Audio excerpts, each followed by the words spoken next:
Hello and welcome to the Remedy Fibers podcast, a podcast about knitting and crochet hosted by me, Jillian. If you're new here, welcome, and if you're a returner, thank you so much for coming back to my channel. It's been a few months, a lot has happened. Let's catch up. So you've probably been wondering where I've been, and I've been home, and I've been working, and I've been living life. Actually, I've just been doing like the normal day-to-day, nothing fancy, nothing in particular. And I actually got out of, I lost my knitting and crochet mojo. I got sick. Bri left to Spain for work. I traveled for the holidays. And I kind of just lost my motivation and my interest in crafting. And I'm slowly trying to get it back. I think my crochet always brings me back to crafting again. And so this podcast will be heavy on the crochet. Knitting, I don't know, it's not really speaking to me at this point in time. But maybe it's just I haven't found the right pattern to be that engaging for me. But some of the patterns that I'm going to show you today have been so addicting that I can't wait to go to sleep. I'm restless to go to sleep because I want to keep working on them. And then I can't wait to wake up to keep working on them. Just because they're so fast. They're all self-gratification. What is it? Gratifying, quick knits, quick projects, quick crochet projects. And I need instant gratification. That was the word I was looking for. I just need something that can be done in a weekend, done in a few hours, something that's not going to take months and months of time and practice and an investment. I don't have the energy for that. So other than that, I've been doing really well. I'm excited to catch up with you all. Shout out to Yarn Sage for getting me back into podcasting because she wrote one of my reels saying that she misses my YouTube channel and my episodes. So I'm going to try to pick it up again, but every time I'm sick, every time I'm sad, and every time there's like holidays or summers, I get really out of podcasting. I fall out of my podcast mojo. So let's talk about what I've been up to for pretty much since the start of January. What I'm about to show you has been maybe late December, early January, all the way up until beginning of February, what I've been working on. So in no particular order, we are now in February. January was such a long month. It felt like it was 5 weeks long. And Valentines is right around the corner, and I really got inspired to get some thread, get really small crochet hooks, and I made my first pair of Valentine earrings. They're so cute. So the thread that I got is embroidery floss. I got it on Amazon, and it's perfect for the Valentine Day colors. The only downside is because I'm working with such tiny needles, they really do cramp my hands. So even though it's a small and fast project, it takes a lot of mental energy to do it because it physically hurts. So the crochet hook that I'm using is a 1mm crochet hook, and it came in a pack of mini crochet hooks for amigurumi or for earrings. So I can link the one that I purchased on Amazon for that. Everything I purchased is in my little jewelry kit. So I purchased sterling silver earring backs because I have sensitive ears. It comes with the little plastic pieces to secure the earring. It comes with rings. And then I also, in addition, purchased these little earring holders and these little clear baggies. I thought maybe I could do like a little side hustle. Let me know if you would want me to create these for you. I made them for my boss. I made a pair for me. But it's a little bit time consuming. I thought it would be more of an instant gratification. And it kind of is. It's just physically demanding because this crochet hook, you probably can't tell from the camera, is so tiny. And that's going to be the common thread through all of this, using tiny crochet hooks. So these are fun. I used a free pattern for just hearts, and then I saw this inspired on Pinterest and used the circle rings to connect them all. On Pinterest, I'll see if I can find a picture. They were kind of slanted hearts, and I liked it better having it on top of each other. But I can try it on for you so you can see how it looks. So these are how my earrings are looking. I did need to practice tightening the circle rings because they were a little flimsy, and wearing them, like trying them on, kind of came apart. But I did use a jewelry plier to secure those in. So if you do want to create your own earrings, definitely invest in one of these. And overall, they're so fun. They're perfect for Valentine's coming up soon. And so let me know what you think about my new crochet earrings. And if you're even interested in creating crochet earrings, I'm trying to create a little Pinterest of ideas so that I can make sunflower ones, I can make little leaf ones, just different ways to practice using embroidery floss. So many of you know that I like to work from stash. If I have extra yarn laying around, I want to use it before I purchase any new yarn. So I had some gray fingering and gray mohair in stash, and I decided to cast on the Frida headband by Emily Lewis. This is a free pattern on Ravelry. I'll correct myself if I'm wrong, but I believe it's a free pattern, and it asks for DK weight, so both of those held double crate DK. And even though I thought this was going to work up fast, it took me close to a month to work on this. I just was really bored making this, and it's cute but it's not practical. I think it's a little bit too thin. I followed the instructions of the pattern. I would have rather it been a little thicker, but this is something that I would want to gift away. The only thing is that I measured it to my head and it's a little snug, so maybe it will stretch over time, but as of right now it's kind of just sitting in the cabinet. I need to find a good home for this. So it's mohair, it's gray, it's cute. I'll insert a picture just so I don't mess up my hair of me trying it on here, but it took a long time to finally get this off the needles. So I would say close to December, I visited Dollar Tree and I saw that they had, for $1.25, because the Dollar Tree store did go up in price, it's not $1 anymore, but for $1.25 they had this Premier Just Yarn plush yarn. And so this is in the cacao brown colorway, and I decided that I wanted to make more amigurumi this year. It was a goal that I had last year, but I didn't really do much with amigurumi. This year it's really satisfying. So I decided to crochet the Boucle Bear and Bunny by Stephanie of All About Ami, or All About Amy, and it's free on her website, but I didn't know that, and so I paid on Etsy. But it's okay, support artists, support crochet pattern designers. And so isn't this bear so cute? I made a YouTube shorts for this, I made a TikTok for this, and somebody asked me how did I see the stitches, and honestly you cannot see the stitches, and because the crochet hook is so small you can't really feel the stitches either, so you really have to focus. There was multiple times that I lost count, but it was worth it. I gave up on it for about 3 weeks because it wasn't looking like a bear, and as you can see the proportions are not right, but I'm in love with it. It's so sweet, it's precious, it has the little ears, it looks like a bear, you know, the head's a little big, but it is okay. It's just for practice purposes, and I have about 3 more balls of this. It's not quite enjoyable to crochet with, but the end product is worth it. So maybe I will do another bear in the future or practice, because it's supposed to be bigger than this. I don't know what happened with my count that it got thrown off, but I'm obsessed. I used to love teddy bears growing up, and I think I'm just really getting into teddy bears again. This is one that I didn't make this, but this is one that I have always here on my desk. So I just think it's so precious. Let me know what you think about this cute little teddy bear, and if you have any questions for me. I did put safety eyes in here, and I did use black thread for the nose and mouth. And then the pattern is really cool because you use yarn to form the face so that the eyes kind of have like indents and the nose is like a little bit indented. So really fun.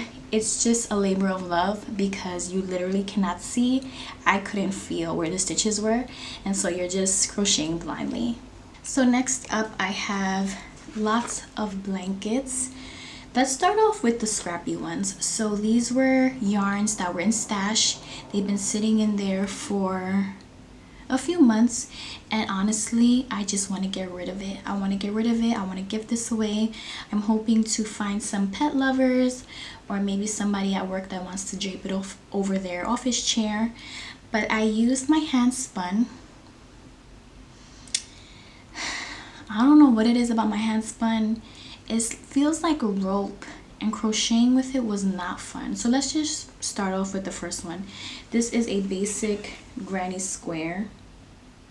I used my pink hand spun that I got from Stitches West, and it's just really hard. it wasn't hard when I was starting off with it, and this actually was a different project, and I didn't like how it was looking. The sides were really wonky, so I just made it into a granny square, and I'm just hoping a pet will love this. It's kind of cute, but also this was all the yardage that I spun, so I don't have any more of this. Yeah, I'm not really happy with my hand spun at this point in time, but this is the first little blanket that will be gifted away. Hopefully someone takes it. This was the next one. I don't remember what the pattern was. I used a crochet YouTube video tutorial, and this was my ripple tank top by Jessie May that I ripped out in frog. I decided that I just wanted to get rid of it. I didn't want to make another top with it, so I used this stitch. It's not really a pet blanket, it's not really anything. Maybe it can be a little scarf situation, but I definitely don't want it.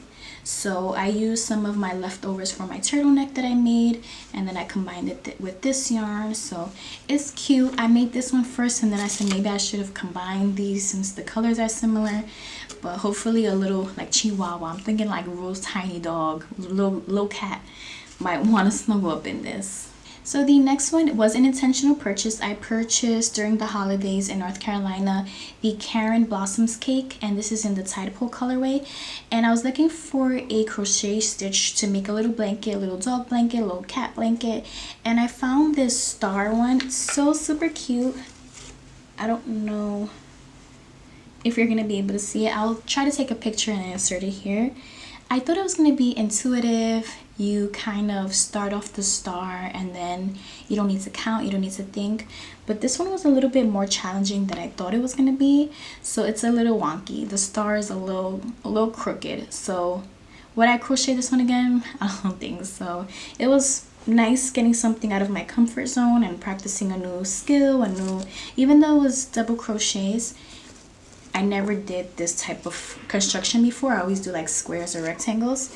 So it was interesting to make. I love the yarn, I love the gradient, but hopefully this one will be of good use. This pattern is the Crochet Star Blanket on YouTube. So if you search Crochet Star Blanket, I used the YouTuber Goodness Gracious, and her instructions were clear, but I think I was just not. That kind of was like my first project back into crochet after taking a long break, and I was just not too focused on the instructions and what I was doing, and I thought it was going to be easier. I thought I wasn't going to have any thinking, and there's like a little bit of thinking required for that one. I had 2 works in progress for today. I was working on this same yarn. I had bought 2 balls for this blanket, but this came out the perfect size just using one.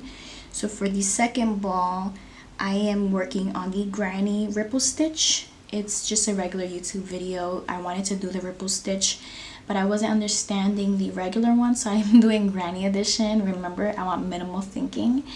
And so I'll include a picture of how it looks here just because I left it and I don't have it with me right now.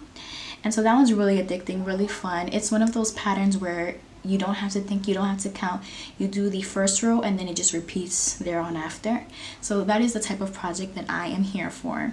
Last but not least, my last work in progress that I cast on yesterday is another amigurumi, and this one is called a Sleep Lovey by Alana O'Day. This is the head, this is the blanket portion, so this is going to connect like that. And then I had made one arm today, so it's gonna be like that. I'm working on another arm, and then I'm going to make it a bunny, so I need to do the ears. But this is what I'm working with, and I don't want to buy more yarn because I keep having like this little bit of left for a project, and it's driving me crazy to not use up all the yarn. So if I need to, I can buy more. However, I'm gonna see if I can make enough for the ears. This probably doesn't do it justice, but it is really cute. This will be a gift, and so I'm happy to make little amigurumi toys, and they're just so fun to make, and knowing that the person receiving them will love them as well. So as for life update, I know I gave you a little insight, a little update early in this video, but early November I got sick. It wasn't COVID, it wasn't the flu, but it was flu-like symptoms. Like I had all of those symptoms, and it lasted for about 3 weeks. I had like a lingering cough. It just was not fun at all. I even had to take a few days off of work. That's how intense it got. And then shortly after that, I want to say early December, maybe second week of December, Bright got a job to go back to Spain for basketball, so he was left, and that was really hard. We were both really sad. Benny was sad. And then right after that, I went to visit my family for about a week in North Carolina. And so I kind of lost my knitting mojo, my crochet mojo throughout all of that.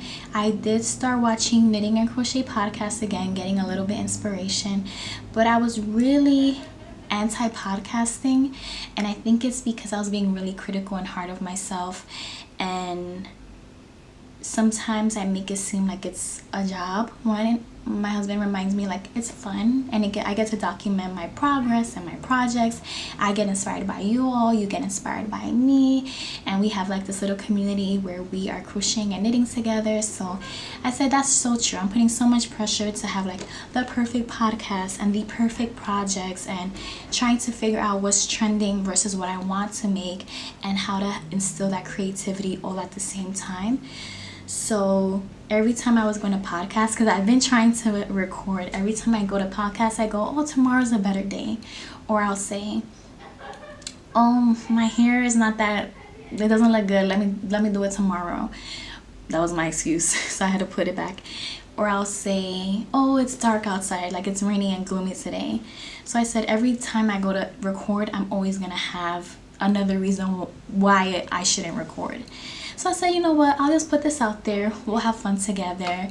I missed you all and talking with you all. And honestly, I don't have any knitting or crochet friends. I tried so hard to create an in-person community where I'm at. I started a group. I did meetups, like in-person meetups, and no one came. I got discouraged, and I even got like a little creepy. Like I tried doing it on Facebook in a local private group, and it just didn't go well. Good thing I never went to a place where I didn't feel safe. But I really want knitting and crochet friends, and right now this is where we are thriving, and where I have all my virtual friends. So that sounds a little sad. I don't know if I'm gonna keep this in the episode. But you know, we friends and we knit and crochet together, so that's all that matters. But other than that, I'm really happy. Everything is going really good. Bright comes home in about a month, so I'm so excited that it's February, because it's countdown to when he comes back home to be with Benny and myself. And also, these projects are really giving me life. The amigurumi, I'm going to try to find more crochet amigurumi, and maybe just bigger needles, because the little needles are really cramping my hands. And just trying to find things that are more instant gratification until I'm ready to dive into like garment knitting again.